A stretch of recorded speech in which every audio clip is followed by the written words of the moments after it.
어제 최순실 씨 뇌물죄 재판에 장시호 씨가 증인으로 출두를 했는데 지금까지 알려지지 않은 많은 사실들을 폭로를 했습니다.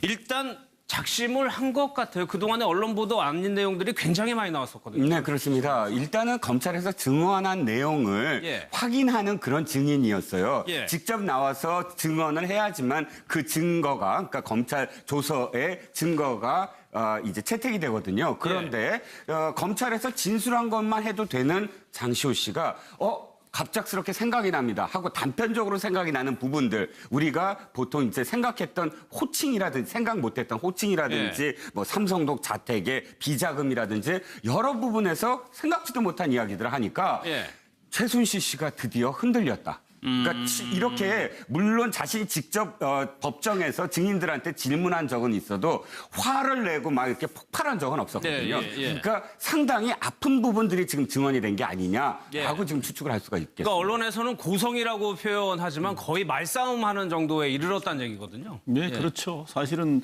이제 좀 이례적인 부분이긴 합니다. 그동안은 서로 얼굴을 법정에서 봤을 때도 쳐다보지도 않았다고 하지 않습니까? 그러니까 특히 그런데 이 장시호 씨가 특검의 그 수사 특급 도움이라고 별칭을 가질 정도로 굉장히 협조적인 자세를 취했긴 했지만 그 지난 3월 달에 그 재판정에서 최순실 씨하고 같이 앉았을 때도 보면 서로 얼굴도 쳐다보지 않을 정도로 이렇게 외면을 하고 그랬었는데 어제 같은 경우는 아주 좀 이렇게 이례적으로 사실상 그 법정에서 이모하고 조카 사이가 충돌하는 그런 아주 이례적인 모습을 보였는데 이 부분은 아마 장시호 씨 입장에서는 아마 작심을 하고 얘기를 했다. 여기에 대해서 아마 그걸 반박하는 최순실 씨 입장도 아마 그 장시호 씨의 그 좀 자기가 예상하지 못한 부분을 진술을 하기 때문에 거기에 대해서 아마 다급한 그런 그 심정을 아마 그런 입장에 처해져서 강력하게 반박한다고 하는 가운데서 이제 고성이 나왔던 것 같고요. 그런데 장시호 씨가 이렇게까지 하는 건 제가 보기에는 본인의 결심으로는 이렇게 적극적으로 법정에서도 사실을 사실대로 말함으로써 본인의 형 부분을 이렇게 아마 좀 형량을 줄이는 그런 것을 아마 의도하고 이렇게 나오지 않았나 이렇게 분석할 수 있겠습니다. 저희가 그동안에 알던 이 두 사람 다 성격이 보통은 아니었거든요. 그런 것 같아요. 집안 자체가 좀 그런 분들이 많은 것 같아요. 상당히 좀 세다고 그러죠. 그런 상황에서 만나다 보니까 서로 다른 얘기를 하다 보니까 고성이 놓을 수밖에 없는 것인데 크게 보시면 이렇게 보면 됩니다. 지금 최순실 씨는 갈 때까지 가봐야 됩니다. 이미 많은 얘기를 다 부인했습니다. 박근혜 전 대통령과 한 묶음이에요. 갈 때까지 가야 됩니다. 그렇죠. 중간에 인정을 한다도 이러면 안 돼요. 정유라 들어오면 더 큰일 납니다. 가야 돼요. 그런데 조카 장시호는 그것이 아니라 손바닥으로 한 대를 가릴 수 없다는 사실을 이미 알고 있어요. 관련된 많은 내용을 이미 밝혔습니다. 자, 서로 다른 길로 가는 기차가 재판에서 마주쳤어요. 어떻게 될까요? 외면하면 돼요. 그러나 발언을 하려고 그러면 외면할 수 없잖아요. 발언하니까 충돌되고 있는 거예요. 그러니까 최순실 씨 같은 경우는 왜 허위 사실을 폭로하느냐? 당황스럽다. 이모, 손바닥으로 한 대를 가리세요. 뭐 이렇게 말하고 있는 거거든요. 예상됐던 대목인데 오히려 이 대목에서는 아마 최순실 씨가 굉장히 당황스러웠을 거예요. 자, 장시호가 저를 말하는데 혹시 다음에 정유라가 들어오면 어떡할까? 더 감동 못합니다. 어떤 경우에든 아마 정유라를 막기 위해서 애를 쓸 수밖에 없는 상황을 직접 어떻게 보면 간접적으로는 경험하지 않았겠느냐 그런 생각도 듭니다. 이게 재판을 하다 보면은 이게 어떤 식의 맥락을 좀 파악할 필요가 있습니다. 보통 이제 그 검찰에서 참고인으로 조사했던 사람을 증거를 내니까 이거 동의 못한다 하니까 이제 장시호를 검찰 측 증인이 나왔는 겁니다. 그렇게 되면 일단 검찰 측에서 먼저 묻습니다. 이거 조서 당신 그때 제대로 진술한 거 맞습니까? 하고 그중에 핵심적인 거 몇 개를 묻습니다. 그래서 증거 능력을 부여한 다음에는 그 다음에는 어떻게 하냐면은 최순실 측 변호인이 미리 준비해온 증인 반대 신문 사항을 물었을 겁니다. 근데 그걸 다 묻고 났더니만 최순실 씨로서는 이거 부족하다 이렇게 생각을 했나 봅니다. 그러니까 최순실 씨가 재판장님한테 제가 조금 더 물어도 되겠습니까? 이런 분위기가 됐거든요. 거기에서는 결국 그동안 그 자기가 조서에도 나오지 않았지만 본인이 생각하기에는 어쨌든 진실이 아니다라고 하는 것을 물었던 것 같은데요. 결국 오히려 되로 주고 말로 받는 그런 격이 된 것이죠. 결국 계속 하나하나 물으면서 변명을 했지만 오히려 얘기했던 것처럼 뭐 박근혜 전 대통령 대통령은 큰엄마라고 했다는가 아니면은 삼성동 2층에 돈이 있다는가 이런 것들 지금까지 검찰에서는 얘기하지 않았던 것을 오히려 생생하게 얘기함으로써 오히려 최순실 씨가 가만히 있었으면 오히려 본전이라도 했을 텐데 오히려 최순실 씨의 진술이 신빙성보다는 오히려 세세한 저와 같은 내용을 봤을 때 제3자인 재판부 입장에서는 장시호가 오히려 객관적 사실을 얘기하고 있는 거다라는 그런 인상을 받았을 가능성이 조금 더 높지 않을까 싶습니다. 알겠습니다. 구체적으로 좀 하나씩 볼게요. 지금 박근혜 전 대통령하고 최순실 씨의 관계가 굉장히 중요한 부분인데 네, 그렇습니다. 이 집안에서는 박 전 대통령을 큰엄마라고 불렀다고 그래요. 큰댁이라고 하고. 이게 지금 세간에서 가장 또 화제가 되는 부분입니다. 호칭이. 자, 우리가 아직도 정확하게 알 수 없는 게 박 전 대통령이 아무리 최태민 씨라는 어떤 인물과 70년대부터 교류를 했다고 하더라도 이 일가와 마음의 경계만 단순히 허물어서 이 지경까지 왔다? 이거 이해할 수 없잖아요. 그럼 어떤 관계냐가 가장 사실은 아직도 안 풀린 부분입니다. 그걸 또 박 전 대통령이 정확하게 A, B, C, D로 이야기한 적이 없어요. 그저 그냥 추상적으로 감성적으로만 표현합니다. 그렇죠. 그저 나를 도와준 사이다. 뭐 내 소소한 것을 이렇게 챙겨준 사람이다. 이렇게만 표현하지 정확하게 이 최 씨 일가와의 관계가 드러난 본 적은 없거든요. 우리는 계속 유추만 하고 있습니다. 그런데 왜 장시호 씨는 어저께 그 엄마가 부른 거예요. 자신의 모친이나 혹은 그러니까 이모, 최순실 씨나 최순득 씨가 박 전 대통령을 호칭할 때 큰엄마라고 했다라고 지금 증언을 하는 거거든요. 자기가 큰엄마라고 했다는 게 아니라. 그러면 왜 이 집안에서는 최 씨 자매가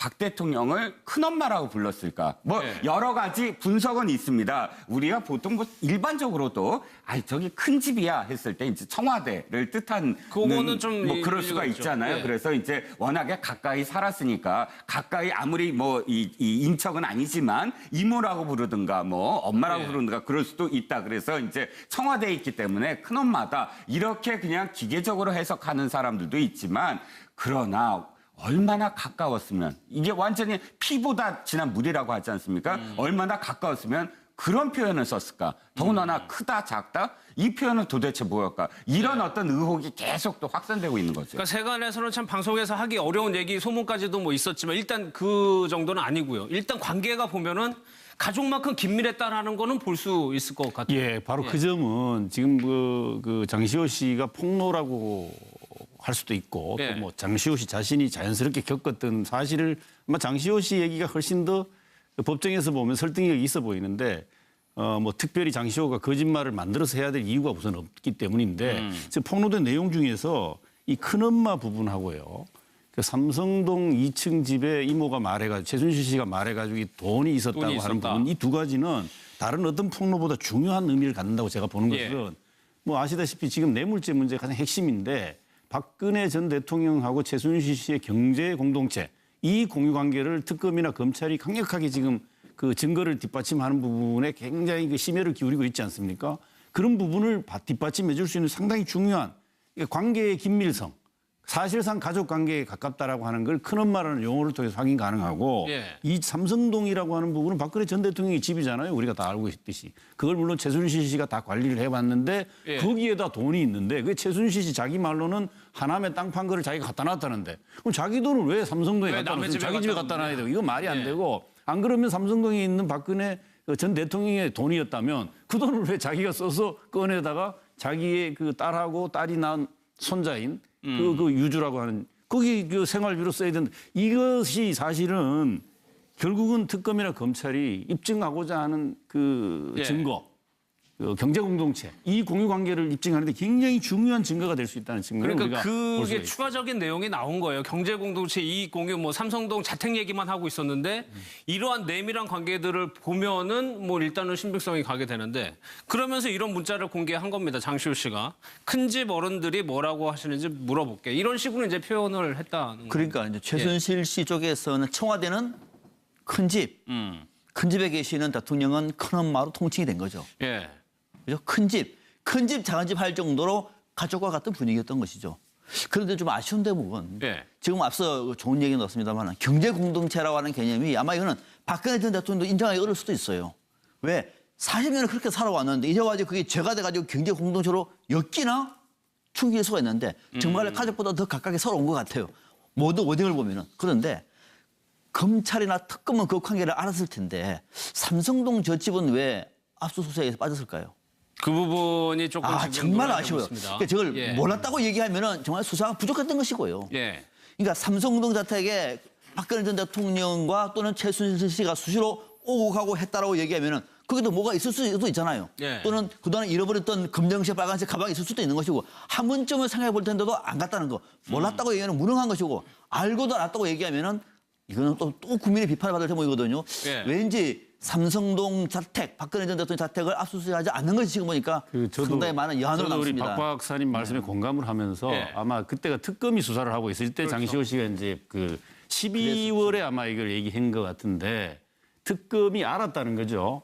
그리고 삼성동 자택을 압수수색하려면 현직 대통령으로 아직까지 박근혜 전 대통령이 현직에 있었다는 거죠. 예. 아마 그거를 특검이 굉장히 고민했던 것 같은데 그럼에도 불구하고 저는 박 박사님 말씀처럼 예. 그때 압수수색을 추진했었으면 아마 훨씬 더 특검이 입증하고자 했던 아주 물증, 핵심적인 부분을 확보하지 않았을까 하는 아쉬움을 저도 뭐 공감. 거기서 만약에 10억 원이 나왔는데 이 돈이 어디냐 출처가 박근혜 대통령은 알 수가 없는 거예요.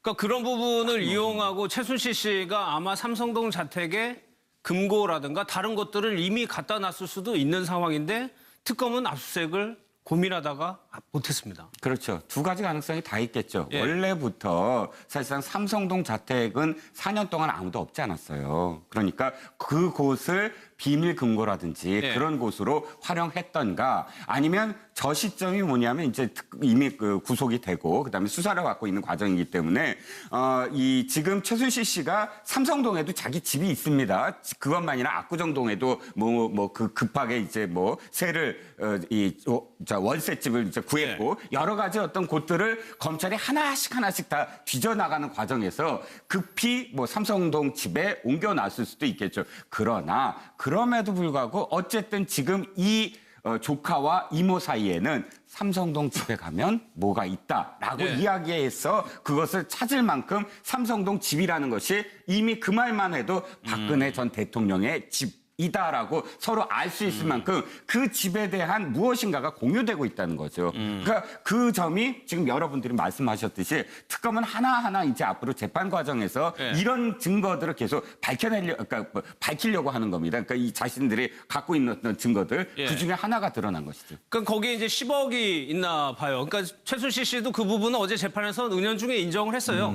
그 돈의 출처가 정당한 돈이라고 얘기를 한 거죠. 그렇습니다. 그 돈의 출처를 계속 물으니까 한마디로 본인이 하남에 있는 땅을 판 돈이다. 그렇기 때문에 정당한 출처가 있기 때문에 그 돈에 대해서 문제 삼는 것은 문제 삼아서는 안 된다라는 것이죠. 실질적으로 이제 우리가 그 압수수색을 한다 하더라도 뭔가 범죄와의 어떤 직접적 관련성이 있는 부분에 대해서 압수수색 영장에 기재를 해야만 그게 압수수색이 나오거든요. 그런데 이 부분 같은 경우에는 얘기를 했는데 그 돈이 뭐냐 했을 때 범죄와 관련되는 것이 아니고 출처가 확실하다고 하면은 우리가 그 압수수색 현장에 갔을 때도 보면은 돈을 냈는데 이 돈 뭡니까 했을 때에 거기에 이 돈은 이런 겁니다. 회사와 돈과 관계 없습니다 하면은 실제로 압수수색 하지는 않습니다. 그런 취지에서 아마 그 특검으로서는 결국 그와 같은 것이 박근혜 전 대통령이 아직까지 탄핵되지 아니한 상태에 있었고 어떤 그 범죄와의 어떤 직접적 관련성 이런 부분에 대해서 상당히 고심을 했는 것 같은데 물론 그 특검 같은 경우는 결론적으로 박근혜 전 대통령의 그 사죄에 대한 압수수색 없다 하더라도 충분히 입증을 할 수가 있다라는 취지에서 압수수색하지 아니했다는 판단을 했던 것으로 보이는데 다들 말씀하시는 것처럼 그렇죠. 그렇기 때문에 그 압수수색은 안 했는 것 같은데 다들 말씀하시는 것처럼 정무적인 판단 없이 정말 있는 그대로 압수수색까지 했다고 한다고 하면은 다른 증거가 나왔을 가능성은 또 충분히 있지 않을까도 저도 그렇게 생각합니다. 아니 근데 그게 하남 땅을 판 돈인지 최순실 씨 본인도 헷갈려요. 보면은 장시호 엄마가 케어할 부분이 있어서 한다면서 가져갔는데 이게 언니가 자기 돈이라고 하니 이게 언니 돈인지 내 돈인지 헷갈린다는 얘기거든요. 공동체대가 못하면 원래 헷갈린다 그렇게. 근데 이게 정말 그 가장 중요한 부분 중 하나는 우리가 상식적으로 자기 돈인데 왜 삼성동 집에 갖다 놓습니까? 자기 집이 있잖아요. 그리고 그 돈이 자기 돈인지도 몰라요. 그래서 그 돈, 그 심지어 자기 돈인지 모르는 것까지 지금 바른 진술 자체에 꼬이잖아요. 그렇다면 이건 뭔가 의심이 충분히 가능하고 이 의심을 풀어야 되잖아요. 그러면 그 부분에 대해서 당연히 제가 보기에는 압수수색을 추진했어야 마땅하다는 생각이 들거든요. 그 점은 나중에 특검 관계자들이 무엇 때문에 그랬는지 한번 국민들 앞에 설명해 줄 필요가 있을 겁니다. 반드시 기자들도 제가 보기에는 질문을 한번 해야 될 것 같고요. 예. 저 정도로 의심이 가는 거액의 돈을 갖다 놓았는데 그걸 그냥 방치하고 넘어갔다? 뭐 특검이 어떤 고뇌를 했는지도 국민들은 좀 알고 싶어 할 거고 예. 기자분들이 좀 취재했으면 좋을 거예요. 저거는 간단하게 찰 수 있어요.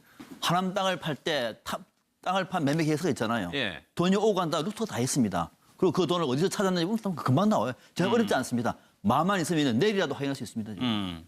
그런데 이때만 보더라도 어떻게 보면 최순실 씨하고 장시호 씨가 굉장히 심리적으로 가까웠던 것 같아요. 그렇죠. 자기 아이하고 그 손자를 장시호 씨한테 부탁한다는 취지에서 이 얘기가 그렇죠. 시작된 거죠. 사실은 우리가 이것이 장시호 씨가 이거를 밝혀서 그렇지 검찰은 크게 실수한 겁니다. 예. 그러니까 그 전에 돌아가 보면 이 상황이 어떤 상황이냐면 검찰이 장시호 씨와 그다음에 그 최순실 씨가 만나게 해주는데 둘이 부둥켜 안고 울었다는 거 아니에요. 그렇죠. 울었는데 울면서 사실은 거짓으로 운 거예요. 최순실을 울면서 껴안는 것처럼 하면서 바로 귓속말로 이야기를 하잖아요. 이 삼성동 집에 가봐라. 그런데 이 조카인 지금 장시호 씨가 그걸 못 알아들어요. 예. 못 알아들으니까 아 이거 나 물 먹고 싶다 하고 수사관과 그다음에 검찰을 따돌리고서 다시 한번 얘기를 합니다. 예. 자 이거 지금 삼성동 집에 가라. 그러면 이 상황까지만 만약에 딱 놓고 왔을 때 검찰은 굉장히 직무유기를 한 겁니다. 실제로 이렇게 만약 오고 가서 장시호가 마음을 되돌리지 않고 그걸 빼냈으면 증거인멸을 한 셈이 아니에요. 근데 전화위복은 됐죠. 물론. 자 이 점에서 장시호의 어떤 마음 돌림. 왜 마음을 돌렸을까요? 어저께 어떤 재판 중에 가장 핵심이 뭐냐면 어떤 공방이 오고 갔길래 이렇게 싸웠냐면 이거예요.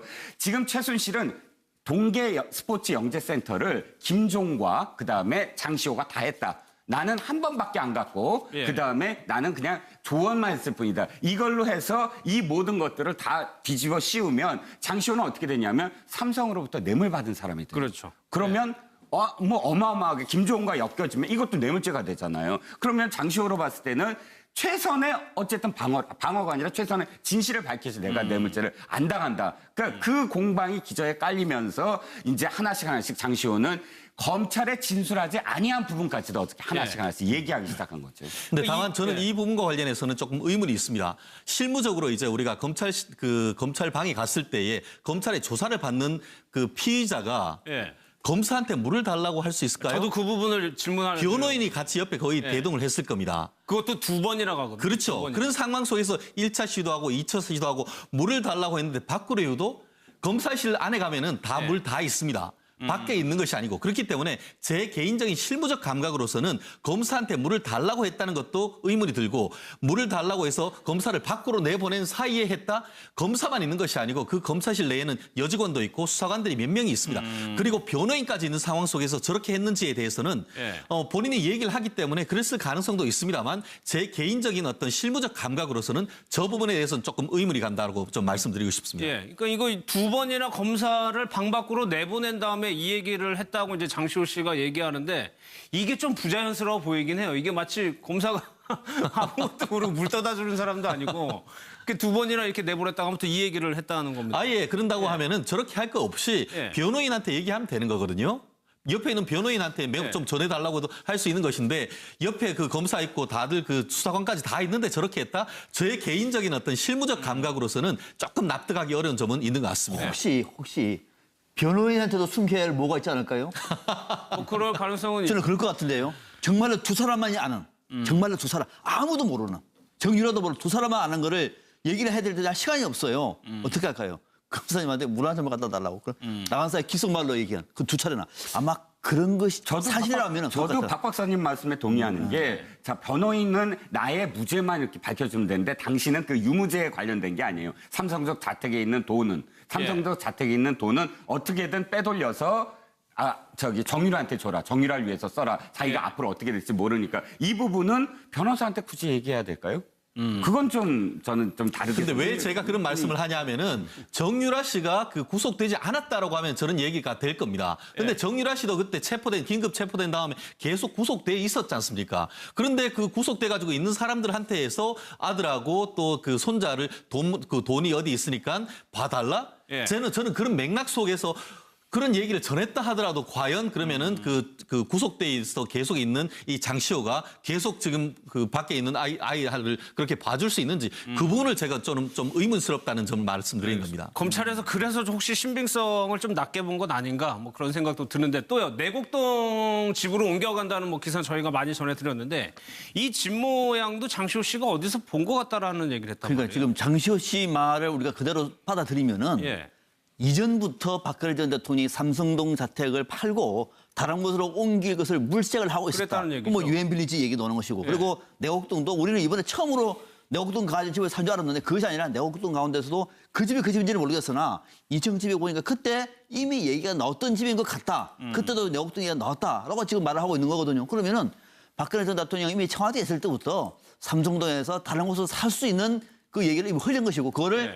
최순실 씨는 알고 있었던 거예요. 그러니까 이전부터 이미 준비를 하고 있었던 것을 장시호 씨가 이번에 증언을 한 것이다. 이렇게 볼 수 있습니다. 그 최순실 씨가 답변하는 것도 아니 그거 안 알아봤다는 얘기를 못 합니다. 내가 살려고 했던 집인데 그걸 왜 박 전 대통령이라고 얘기하냐? 그렇죠. 이렇게 항변을 하거든요. 그렇죠. 그러니까 일단 우리가 여기서 알 수 있는 건 첫 번째, 이 작년이라고 했으니까 집권 한 4년 차 초였고 최순실 게이트가 드러나지 않았던 시점입니다. 그러니까 집권 4년 차에 최순실이 직접 물색을 한 거죠. 장시호한테만 물어본 게 아니라 여러 사람들한테 유엔 빌리지가 좋냐, 아니면 내곡동이 좋냐 하고 물색을 시작했다라는 건 유추해 볼 수가 있는데 중요한 건 이거죠. 그걸 왜 최순실 씨가 합니까?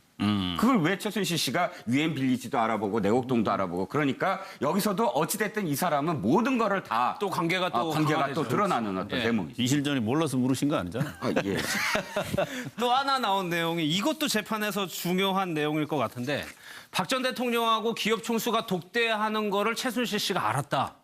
이거는 어떻게 보면 공모하고도 연결되는 거거든요. 그렇습니다. 지금 그 글이 나오고 있습니다만, 예. 2015년 7월 24일 날, 그때 이제 그 박근혜 전 대통령이 이 기업 총수를 그 면담이 있던 날인 것 같은데, 예. 이게 그와 관련했는 이제 서류가 이렇게 있었다는 거 아니에요? 지난번에도 어떤 게 있었습니까? 아주 고가 그 가방에 뭐가 있어서 그 이모가 그 화장실 간 사이에 열어봤더니만 이런저런 그 청와대 인사 관련되는 자료가 있었다라는 그런 나름대로의 어떤 연장선상에 있는 것 같은데 네. 지금 얘기하는 것은 따르면은 그때 있었던 청와대 인사 검증에 관한 써놨던 필체와 지금 여기에서 있었던 써놨던 글씨가 일치했다. 뭐 이런 얘기가 지금 나오고 있습니다. 그렇기 때문에 결국 지금 그 박근혜 전 대통령에 대해서도 공무상 비밀 누설과 관련해 가지고 기소된 네. 것은 한 20-30가지로 돼 있지만 그것 이외에도 관련된 내용들이 왔다 갔다 했을 가능성이 보여주는 대목이 아닌가 싶습니다. 예. 저것도 상당히 제가 보기에는 증거가 될 건데 의미가 있죠, 물론 최순실 쪽 변호인이 부동의를 했기 때문에 아마 증거 능력이 있는지에 대해서는 법정에서 다시 아마 판사가 심사를 하게 될 텐데 저는 이 장시호 씨의 이 태도하고 이 내용의 문제에 있어서 장시호 씨가 우선 상당히 기억력이 좋은 사람 같아요. 예. 보통 우리 일반적으로는 그걸 꼼꼼하게 보통 머리는 보지 않고는 이게 기억해서 다 자기가 스스로 진술서를 만들어서 특검에다가 갖다 주고 이랬다지 않습니까? 예. 저것도 사실은 본인이 그 서류를 가지고 있었던 게 아니라 그 서류를 봤던 걸 기억해낸 거 아닙니까? 근데 왜 그러면 어떻게 기억했느냐고 물었을 때 본인이 얘기를 하기를 그 당시에 그 A4 용지 한 페이지 정도에 그 재벌 총수들과 만나는 일정이 나와 있고 예. 액수 같은 게 적혀 있었다지 않습니까? 삼성은 204억이고 그런데 왜 한화는 13억, 7억 이러면서 이거를 자기가 기억하는 이유가 동계 스포츠센터 직원한테 이게 아마 직원이 봐서 자기가 얘기했던지 그 직원이 그걸 자꾸 기억을 되뇌어줘서 그래서 자기가 기억한다고 얘기했는데 최순실 씨 기억력인 측면하고 또 하나는 최순실 씨가 저렇게 굳이 없는 걸 만들어서 말해야 될 이유를 딱히 우리가 이렇게 합리적으로 장시호가 어렵지 않습니까? 장시호가 앞서 아까 얘기한 부분에 있어서도 저는 검찰하고 거기 아마 수사받는 자리는 아니었을 거라고 보여지거든요. 예. 둘이 아마 검찰에서 면담을 시키는 이런 자리였을 것도 같은데 그 상세하게 설명을 하는 내용을 보면 그렇게 소설 쓰듯이 만들었다고 하기에는 상당히 그 신빙성이 있지 않습니까? 예. A4 용지에 적어가지고 구체적으로 반을 접어가지고 그 이모가 보여줬다라든가 이런 거를 어떻게 소설을 써서 만들겠습니까? 그러니까 최순실 씨가 대기업 총수 누구를 몇 시에 만나고 무슨 집행유예 이런 거를 굳이 알아야 될 이유가 있죠. 재단하고 이제 연결이 되는 바로 그거죠. 그러니까 예. 지금 박근혜 전 대통령이 재벌 총수들 만나가지고 돈 얘기를 하잖아요. 예. 또는 개인적인 부탁도 하잖아요. 작은 거 부탁을 다 합니다. 누구의 부탁을 받고요? 최순실의 부탁을 받고. 네. 그러니까 쉽게 말하면 최순실 씨의 청탁 또는 최순실 씨의 요구를 들어준 거예요. 그러면 최순실 씨는 누구하고 언제 무슨 얘기를 하는지 대가가 뭔지를 다 알고 있어야 되잖아요. 예. 그걸 지금 메모가 발견된 거예요. 그 메모가. 그러니까 쉽게 말하면 최순실 씨는 그 메모를 보면서 앞으로 박근혜 전 대통령이 체벌 총수하고 어디서 만나고 언제 만나고 무슨 얘기를 하고 결과가 뭔지 다 알고 있는 거예요. 그렇죠. 이 얘기를 청와대 누군가하고 서류를 주고받으면서 다 집에서도 다 보고 있었던 거예요. 예. 놀라운 일이죠. 이런 얘기를 하니까 최순실 씨가 당황할 수밖에 없겠죠. 화도 낼 수밖에 없죠. 손바닥으로 하늘을 가리지 말라. 예. 그렇죠. 그러니까 어저께 사실은 손바닥으로 장시호 어떻게 씨가 하는가 그랬더니. 법정에서 사실 증언들을 직접 공박하는 건 굉장히 많았지 않습니까? 그리고 사실 그 공박하는 것이 굉장히 법리적으로 하나씩 따졌다는 것이잖아요. 나랑 언제 만났느냐, 어디서 만났느냐, 그 증언을 어느 순간에 했느냐 이런 식으로 따져 물었던 순간은 있으나 예. 어저께처럼 증언을 하는 증인에게 이렇게 자신의 감정을 흐트려가면서 그렇죠. 예. 아까 왜 그 부분 내가 그 10억이라는 부분도 10억이라는 부분도 정확하게 대지를 못하잖아요. 예. 어차피 검찰 진술에 나온 부분인데도 불구하고 그러면 어저께 최순실 씨는 굉장히 당황을 많이 했다라는 걸 우리가 알 수가 있겠죠. 예. 특급 도움이라고 불리는 이유가 있었습니다. 이 사실을 폭로하느냐? 당황스럽다. 이모, 손바닥으로 하늘을 가리세요.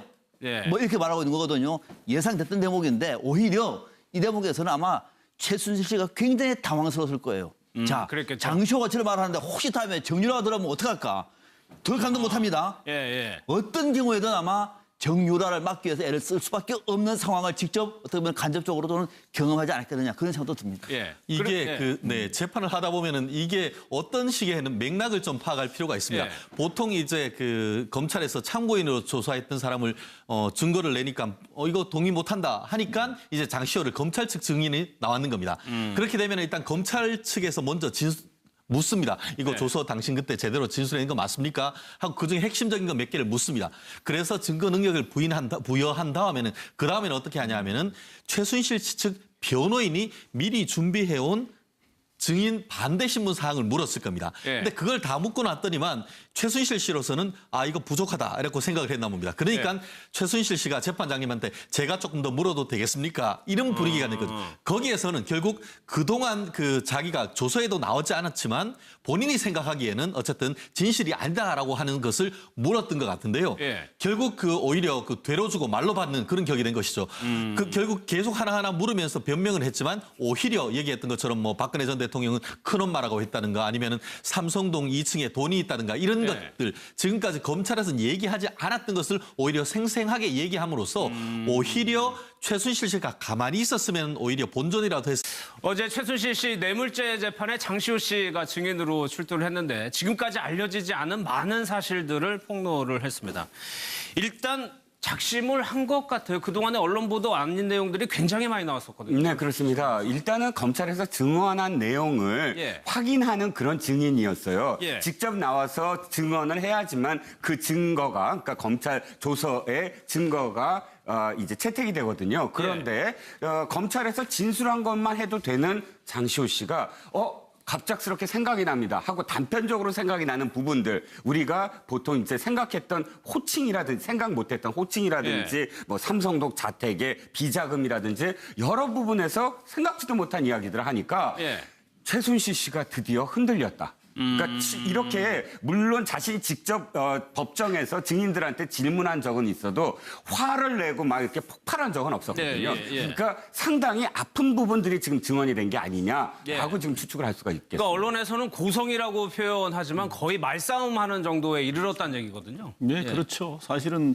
이제 좀 이례적인 부분이긴 합니다. 그동안은 서로 얼굴을 법정에서 봤을 때도 쳐다보지도 않았다고 하지 않습니까? 그러니까 특히 그런데 이 장시호 씨가 특검의 그 수사 특급 도움이라고 별칭을 가질 정도로 굉장히 협조적인 자세를 취했긴 했지만 그 지난 3월 달에 그 재판정에서 최순실 씨하고 같이 앉았을 때도 보면 서로 얼굴도 쳐다보지 않을 정도로 그랬죠. 이렇게 외면을 하고 그랬었는데 어제 같은 경우는 아주 좀 이렇게 이례적으로 사실 청와대를 뜻한 그거는 좀 뭐 그럴 일리가 수가 있죠. 있잖아요. 예. 그래서 이제 워낙에 가까이 살았으니까 가까이 아무리 뭐 이 인척은 아니지만 이모라고 부르든가 뭐 엄마라고 예. 부르든가 그럴 수도 있다. 그래서 이제 청와대에 있기 때문에 큰엄마다 이렇게 그냥 기계적으로 해석하는 사람들도 있지만 그러나 얼마나 가까웠으면 이게 완전히 피보다 진한 물이라고 하지 않습니까? 얼마나 가까웠으면 그런 표현을 썼을까? 더군다나 크다, 작다? 이 표현은 도대체 뭐였까? 이런 어떤 의혹이 계속 또 확산되고 있는 거죠. 그러니까 세간에서는 참 방송에서 하기 어려운 얘기, 소문까지도 뭐 있었지만 일단 그 정도는 아니고요. 일단 관계가 보면은 가족만큼 긴밀했다라는 거는 볼 수 있을 것 같아요. 예, 바로 그 점은 지금 그 장시호 씨가 폭로라고 할 수도 있고 예. 또 뭐 장시호 씨 자신이 자연스럽게 겪었던 사실을 아마 장시호 씨 얘기가 훨씬 더 법정에서 보면 설득력이 있어 보이는데 뭐 특별히 장시호가 거짓말을 만들어서 해야 될 이유가 우선 없기 때문인데 지금 폭로된 내용 중에서 이 큰엄마 부분하고요. 그 삼성동 2층 집에 이모가 말해가지고 최순실 씨가 말해가지고 이 돈이 있었다고 돈이 하는 있었다. 부분 이 두 가지는 다른 어떤 폭로보다 중요한 의미를 갖는다고 제가 보는 예. 것은 뭐 아시다시피 지금 뇌물죄 문제가 가장 핵심인데 박근혜 전 대통령하고 최순실 씨의 경제 공동체 이 공유 관계를 특검이나 검찰이 강력하게 지금 그 증거를 뒷받침하는 부분에 굉장히 그 심혈을 기울이고 있지 않습니까? 그런 부분을 뒷받침해 줄 수 있는 상당히 중요한 관계의 긴밀성, 사실상 가족 관계에 가깝다라고 하는 걸 큰엄마라는 용어를 통해서 확인 가능하고 예. 이 삼성동이라는 그 법정에서 예. 이모하고 그 조카 사이가 충돌하는 그런 아주 이례적인 모습을 보였는데 이 부분은 아마 장시호 씨 입장에서는 아마 작심을 하고 얘기를 했다. 여기에 대해서 아마 그걸 반박하는 최순실 씨 입장도 아마 그 장시호 씨의 그 좀 자기가 예상하지 못한 부분을 진술을 하기 때문에 거기에 대해서 아마 다급한 그런 그 심정을 아마 그런 입장에 처해져서 강력하게 반박한다고 하는 가운데서 이제 고성이 나왔던 것 같고요. 예. 그런데 장시호 씨가 이렇게까지 하는 건 제가 보기에는 본인의 결심으로는 이렇게 적극적으로 법정에서도 사실을 사실대로 말함으로써 본인의 형 부분을 이렇게 아마 좀 형량을 줄이는 그런 것을 아마 의도하고 이렇게 뭐 그렇겠죠. 나오지 않았나 이렇게 예. 분석할 수 있겠습니다. 저희가 그동안에 알던 이 두 사람 다 성격이 보통은 아니었거든요. 그런 것 같아요. 예. 집안 자체가 좀 그런 분들이 많은 것 같아요. 상당히 예. 좀 세다고 그러죠. 그렇죠. 그런 상황에서 만나다 보니까 서로 다른 얘기를 하다 보니까 고성이 놀 수밖에 없는 것인데 크게 보시면 이렇게 보면 됩니다. 지금 최순실 씨는 갈 때까지 가봐야 됩니다. 이미 많은 얘기를 다 부인했습니다. 박근혜 전 대통령과 한 묶음이에요. 갈 때까지 가야 됩니다. 그렇죠. 중간에 인정을 한다도 이러면 안 돼요. 예. 정유라 들어오면 더 큰일 납니다. 가야 돼요. 그런데 조카 장시호는 그것이 아니라 손바닥으로 한 대를 가릴 수 없다는 사실을 이미 알고 있어요. 관련된 많은 내용을 이미 밝혔습니다. 예. 자, 서로 다른 길로 가는 기차가 재판에서 마주쳤어요. 어떻게 될까요? 외면하면 돼요. 그러나 발언을 하려고 그러면 외면할 수 없잖아요. 네. 발언하니까 충돌되고 있는 거예요. 그러니까 최순실 씨 같은 경우는 왜 허위 있을 텐데 오히려 나서가지고. 최순실 씨의 진술이 예. 신빙성보다는 오히려 세세한 저와 같은 내용을 봤을 때 제3자인 재판부 입장에서는 장시호가 오히려 객관적 사실을 얘기하고 있는 거다라는 그런 인상을 받았을 가능성이 조금 더 높지 않을까 싶습니다. 알겠습니다. 구체적으로 좀 하나씩 볼게요. 지금 박근혜 전 대통령하고 최순실 씨의 관계가 굉장히 중요한 부분인데 네, 그렇습니다. 이 집안에서는 박 전 대통령을 큰엄마라고 불렀다고 그래요. 큰댁이라고 하고. 이게 지금 세간에서 가장 또 화제가 되는 부분입니다. 예. 호칭이. 자, 우리가 아직도 정확하게 알 수 없는 게 박 전 대통령이 아무리 최태민 씨라는 어떤 인물과 70년대부터 교류를 했다고 하더라도 이 일가와 마음의 경계만 단순히 허물어서 이 지경까지 왔다? 이거 이해할 수 없잖아요. 그럼 어떤 관계냐가 가장 사실은 아직도 안 풀린 부분입니다. 그걸 또 박 전 대통령이 정확하게 A, B, C, D로 이야기한 적이 없어요. 그저 그냥 추상적으로 감성적으로만 표현합니다. 그렇죠. 그저 예. 나를 도와준 사이다. 뭐 내 소소한 것을 이렇게 챙겨준 사람이다. 이렇게만 표현하지 정확하게 이 최 씨 일가와의 관계가 드러난 본 적은 없거든요. 우리는 계속 유추만 하고 있습니다. 그런데 왜 장시호 씨는 어저께 그 엄마가 부른 거예요. 자신의 모친이나 혹은 그러니까 이모, 예. 최순실 씨나 최순득 씨가 박 전 대통령을 호칭할 때 큰엄마라고 했다라고 지금 증언을 하는 거거든요. 예. 자기가 큰엄마라고 했다는 게 아니라. 그러면 왜 이 집안에서는 최 씨 자매가 박 대통령을 큰엄마라고 불렀을까? 뭐 예. 여러 가지 분석은 있습니다. 우리가 보통 뭐 일반적으로도 저기 큰 집이야 했을 때 이제